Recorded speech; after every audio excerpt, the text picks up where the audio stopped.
బీసీల ఆర్థిక అభివృద్ధికి గాను ప్రభుత్వం అందజేస్తున్న రుణాల మంజూరు ప్రక్రియ ఊపందుకుంది. యువత ఆర్థిక అభివృద్ధితో పాటు స్వయం సమృద్ధి, ఉపాధి కల్పన దిశగా ఎదిగేందుకు ప్రభుత్వం రుణాలను మంజూరు చేస్తోందని, బీసీ కార్పొరేషన్ ద్వారా ఆయా వర్గాలకు రుణాలు పొందేందుకు ఆన్లైన్లో దరఖాస్తు చేసుకోవాలని సూచించింది. ఈ మేరకు దాదాపు 700 వరకు దరఖాస్తులు సంబంధిత శాఖకు ఆన్లైన్లో అందాయి. వీటిని పరిశీలించి లబ్ధిదారులకు ఎంపిక చేసేందుకు గాను స్థానిక బాపూజీ కళామందిరంలో ఇంటర్వ్యూలను నిర్వహించారు. నగరపాలక సంస్థ కమిషనర్ శోభా నేతృత్వంలో రుణాల కమిటీ సభ్యులు అభ్యర్థులను ఇంటర్వ్యూ చేశారు. ఆధార్ కార్డు సర్టిఫికేట్స్ కానీ ఇవన్నీ కూడా వాళ్ళకి సబ్మిట్ చేసి వాళ్ళు వెరిఫై చేసిన తర్వాత మీరు వెళ్ళొచ్చు. కాబట్టి సిస్టమ్ ఒకటి మనం పెట్టుకుందాము.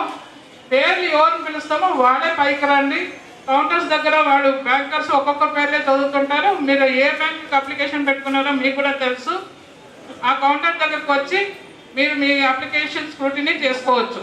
ఓకే, అందరూ పైకి కింద మొత్తం కౌంటర్స్ దగ్గరకు వస్తే మనకి ఇమీడియట్గా జరిగే పని మనకి ఈరోజు 7 గంటలైనా 8 గంటలైనా మనం అందరూ ఇక్కడ కూర్చోవచ్చు.